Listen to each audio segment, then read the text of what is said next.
Isang napakagandang hapon po sa inyong lahat. Narito ko ngayon para sa update ng mga lotto result ng PCSO.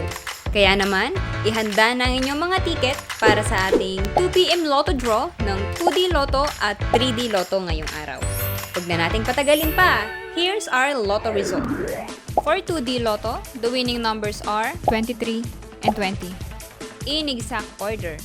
Pwedeng manalo ng 4,000 pesos pag nag-match ang iyong mga number in exact order.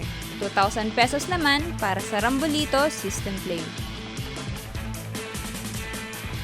Para naman sa 3D Lotto, the winning numbers are 0, 5, and 2. in exact order. Pwedeng manalo ng 4,500 pesos pag nag-match ang iyong mga number in exact order.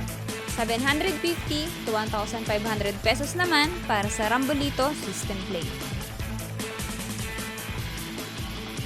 Para naman sa may mga STL ticket, kaninang 10:30 AM STL Departmentalized Draw for Visayas excluding Guimaras, Negros Occidental, and Bacolod City, here's the winning number.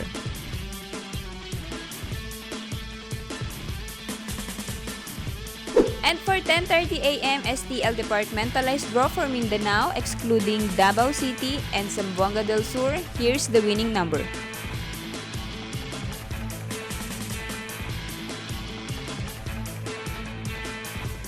Po ay babala sa ating mga lotto players. Ang lotto ay live na binobola, kaya wala pong nakakaalam ng mga number na lalabas. Huwag pong magpapaloko sa mga nagsasabing alam nila ang lalabas sa game at sa authorized outlet lamang bumili ng ticket bago ang draw.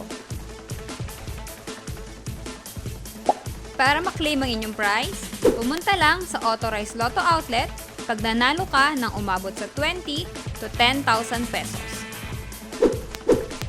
For more than 10,000 to 300,000 ang panalo nyo, sa PCSO branch na pinakamalapit sa inyong lugar, pwedeng i-claim ang prize with 2 valid IDs. At kapag ikaw naman ang jackpot winner, i-present ang iyong ticket with 2 valid ID sa PCSO main office located at Shaw Boulevard, Mandaluyong City.